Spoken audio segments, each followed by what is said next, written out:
What's being added in the next PS5 update? Is the DualSense Edge worth it after 6 months? And why are PS5 games shutting down? How's it going, everyone? Welcome to PSReady. This is the early week news update here on the channel. Hope you had a great weekend playing a ton of video games. I basically spent the whole weekend playing Diablo 4. I absolutely love that game. Anyway, the first thing I have to talk about this week is the next PS5 update. So it's been a little bit since we got a PS5 update. Usually they happened around the middle of the summer and then towards the beginning of the fall. Never really at the beginning of the year, and they usually add some pretty big features. I like the way Sony does it, where they take a few features, they add them together into one big update, and then they let it sit in beta for a little bit to make sure that all of the kinks are ironed out. Because with stuff like the Steam Deck, definitely in the beginning of the first year of that device's life cycle, they were throwing out updates sometimes every other day, and then they would have to go back and fix things because putting out an update to fix one feature would kind of break another. And thankfully, that doesn't seem to be what's happening here on the PlayStation 5. One feature that's kind of like a replacement for another feature that was removed that I've seen a few articles about, and then I looked at the comments and it seemed people like were actually excited about it, is replacing that accolades feature that they removed from the PS5 with the trophy case for PlayStation Stars reward. Now, PlayStation Stars is definitely a blind spot for me. It kind of seemed like when they announced it, it was going to be an NFT type program, and I just wasn't interested in that. But now, looking into it, it actually seems like something that every PlayStation user should just kind of sign up for and have in the background, at least on their phone. The main thing you get with it is digital collectibles, and I'm like 50-50 on those because on the one hand, it's like, who cares? It's just like a little trophy or whatever that shows off some piece of PlayStation's history. But on the other hand, I really liked that in Astro's Playroom, where you could get little collectible versions of like PlayStation 1s, PSPs, PS Vitas, PS2s, PS3s, and you could kind of get a little bit of a history blurb on what that actual object is, because PlayStation's been around enough where they actually have a pretty awesome history of consoles and devices. And one of my favorite PlayStation commercials ever was in the UK. They did one where it kind of went through the history of PlayStation, backed by some cool music. So like from that standpoint, I think this is actually kind of cool. It's just hard to look at it and not see it as NFTs, because like that's what was going on the internet when this stuff was all announced, you know? But also you can earn points that can be redeemed for more collectibles, or it says you can actually add money to your PlayStation wallet. Now I'm assuming you're gonna have to do a lot of different things to actually get a meaningful amount of money.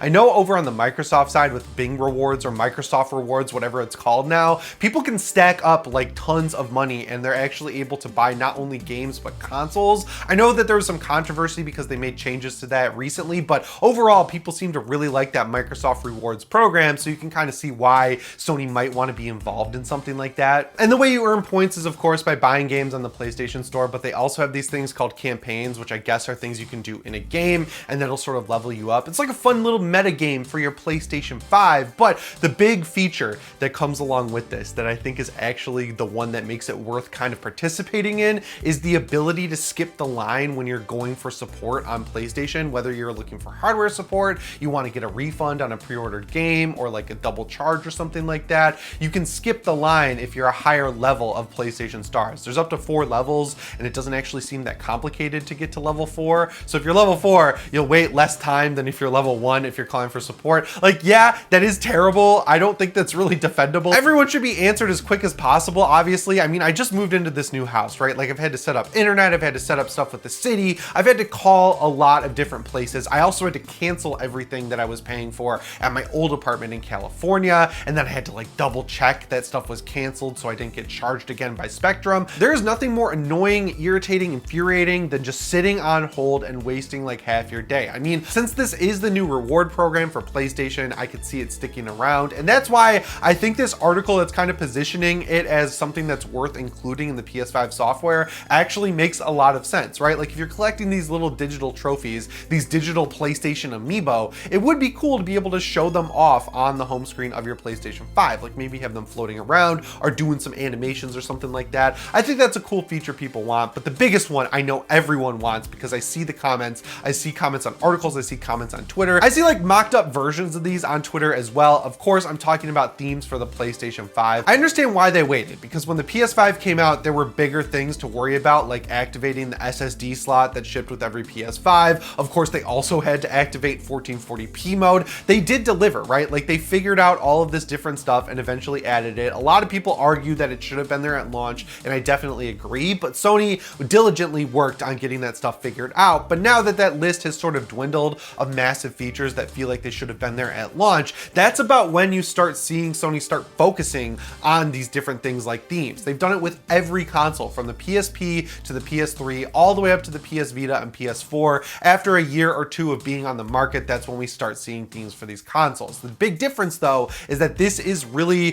their first console that's had advertisements on the home screen. When you boot up your PS5, the first thing you always see is advertisements based around your games. I don't want to act like it's super bad on PlayStation, because if you look at the Xbox dashboard, there's more advertisements on their home screen than actual things you would care about. So it's not that bad over on PlayStation, but obviously if you're implementing themes on the PlayStation 5, they'll have to figure out some way to make sure that they can still show you ads for games and new DLC updates and patches and things like that. I don't think it's that big of a deal though, because you could just make it start on the PS Store home screen, because this generation, the actual PlayStation Store is built into the console's operating system instead of being like a web app that launches. I don't think it'd be that bad, and they keep teasing us with these awesome backgrounds and music changes that happen when you put a disc in your PlayStation 5 and hover over the charm. I really want the Spider-Man version. Like the Spider-Man remastered one is super cool. It's just so clean with the Spider-Man logo in the background. The charms don't really change all that much. I mean, even with the Vita, the only things that really changed with themes are like background music and background on your console. So like, even if we could just get that,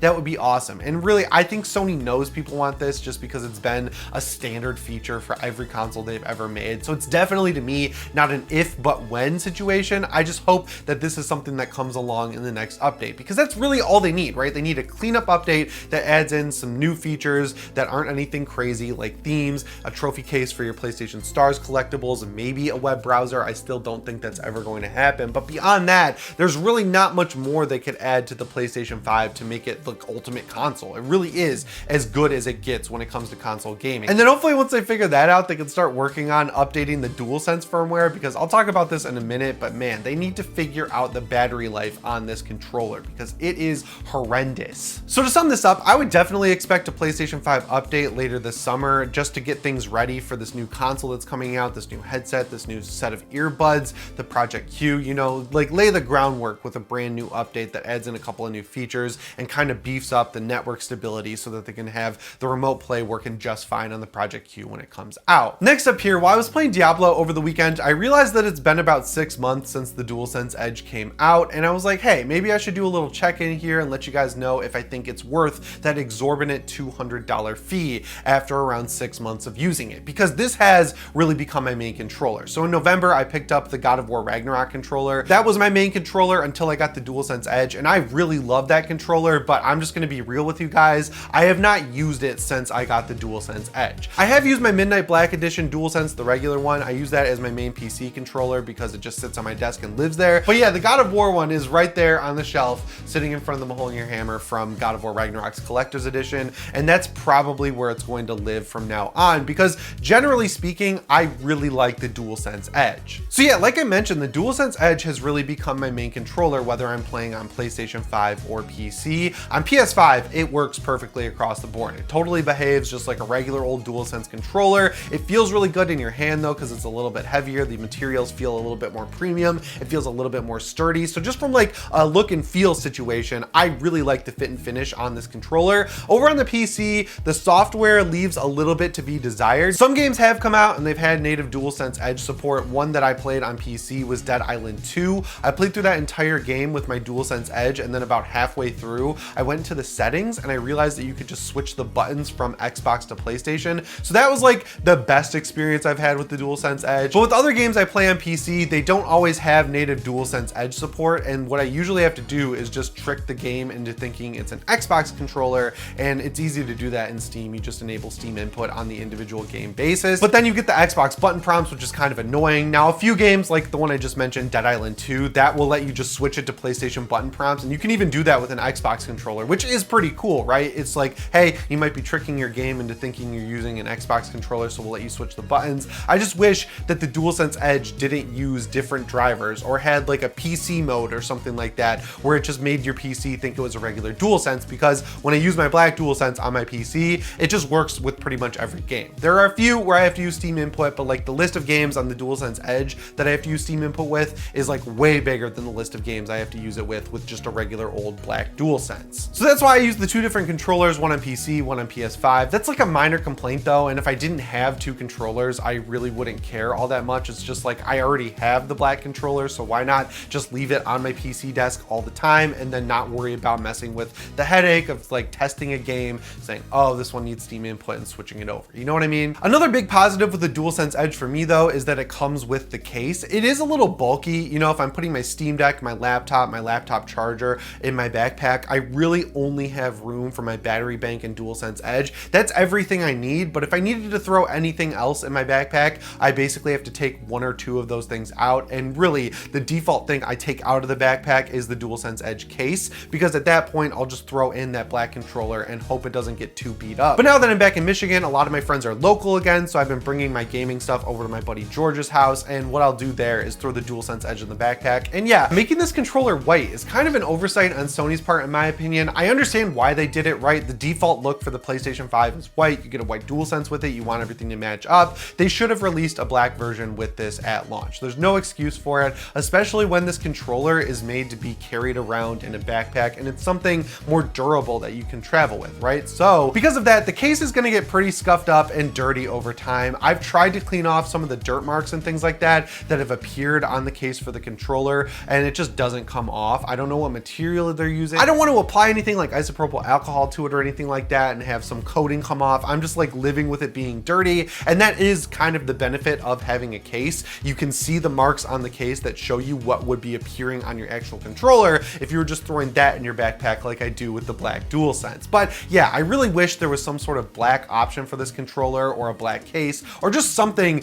that makes my OCD go away, because when I see things like electronics getting dirty or scuffed up, it really gets to me, because I generally take care of my stuff and I don't like things getting dinged up and scratched and everything like that. It's just something weird about me that I feel like could be easily mitigated by having a black DualSense Edge controller option available for people to pick up. I mean, hell, I'd even pay a little bit more for it. One accessory though that I'm really glad comes included with it is the DualShock stick caps. Look, I've been playing PlayStation games all my life. I've had a PS1, a PS2, a PS3, and a PS4. I was kind of not into them changing the DualShock stick caps for the PlayStation 4 controller. It might be controversial. I understand that you get better grip with these new stick caps, and that's kind of what's been matched up on the regular DualSense, but I really like that old like soft touch rubber that they used in the first 3 iterations of the DualSense and the 6-axis controller. So I think it's really cool and nostalgic for me that Sony included that in the box with this controller, and those have been on this thing since the moment I picked it up. It's the first thing I did when I unboxed it here on the channel, and I have not switched them back because they just work great. But now we got to get to the biggest negative with this controller, which is battery life. We knew it was going to be bad when those teardowns started coming out, and like they had smaller physical batteries in this controller than the regular DualSense, but I was not prepared for how much worse it was going to be. You're going to be lucky if you get like 3 hours out of this thing's battery life, and I don't know if this makes me a degenerate or what, but I generally play games for more than 3 hours at night, and it's super frustrating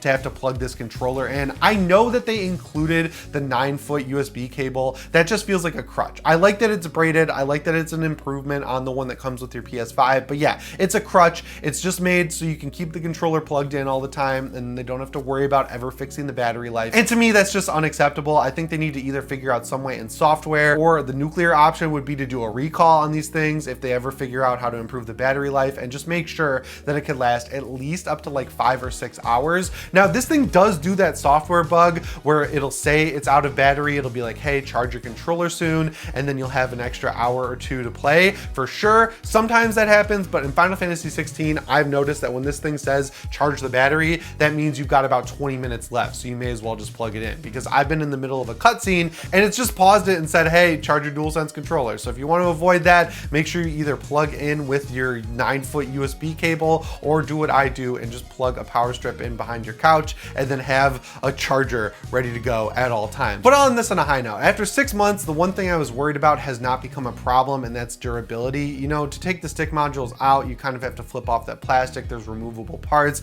The whole controller itself is mainly plastic. So I was kind of worried just because of my experience with the Elite controller, which in my opinion, from a quality standpoint, is not great at all. I'd give it like a 6 out of 10. So yeah, after 6 months, is the DualSense Edge worth its $200 price tag? I would say yes with a couple caveats. If you're someone who gets super irritated by the battery life thing, I would say don't pick it up. Also, if you're someone who's buying this just to play on PC, I would say just go with a regular DualSense because a lot more games support the regular DualSense than the DualSense Edge. But beyond the small caveats, I think it's a great controller. I think it's great Sony finally has a Pro controller. I really hope it comes in black in the future, and I would spend 200 bucks again on a black controller. So that should show you how much I like it. Next up here, there are two games shutting down on the PlayStation 4 and PlayStation 5, and this is just yet another example. I don't know why this has been coming up so much lately here on the channel, but this is another example of why I love single player games. So one of these games I've never even heard of, honestly. It's called Lemniscate, and it came out back in September of 2021, so it's really not that old. It's like a puzzle first-person multiplayer shooter. It doesn't look like anything crazy. You can kind of see why it might be shutting down because it doesn't have enough players to keep the servers going. But the second game, which is from 2018, is called Dreadnought, and this one kind of shocked me because I think PlayStation actually gave it away on PlayStation Plus when it came out, or they marketed it pretty heavily. It's made by Jaeger, who's the studio behind one iteration of Dead Island 2, and they also made Spec Ops: The Line. But I remember playing this game at PlayStation Experience, and it seemed like people really enjoyed it. This one was actually supposed to shut down back in December, but they pushed it to July, maybe because they got an uptick in players, but because it's a free-to-play multiplayer ship combat game, like spaceship combat game, obviously there's no reason to keep it going if no one's playing it. And that's kind of something I've been realizing over the past couple weeks, especially with how much Diablo 4 is going down and everything like that. The best experience I've ever had with Diablo was Diablo 3 on the Nintendo Switch. It came with everything in that game. It had all the DLC. It was able to be played offline, but the cool thing was you could roll a seasonal character and play with that character offline, and guess what? It worked totally fine. All these different excuses that Blizzard gives us as to why it just has to be an online only game, I don't really believe it, A, and B, it kind of bums me out. Like, it sits in the back of my head when I'm playing that game that it could all just disappear one day, and it probably will, because as we've seen, Blizzard will just give up on games. Like, Diablo 3 is incredible on Nintendo Switch. You know what they never added to the PC version of Diablo 3? You know, the flagship version of that game, controller support, offline mode, you know, all the stuff that makes the best version of that game the actual best. It's just getting really exhausting being a fan of stuff like Diablo, knowing that the people making it don't have the game's best interest in mind. And I hope things sort of change in the future. But yeah, two games shutting down on the PlayStation 5 and PS4. You hate to see it because they're just going to be gone forever, you know? Anyway, guys, that's all I have for you in today's video. Make sure you let me know what you think down in the comments below. Remember to subscribe and set your notifications to all if you haven't already. As always, my name is Jimmy Champagne. I'll see you in the next one. Thanks for watching, and shape on.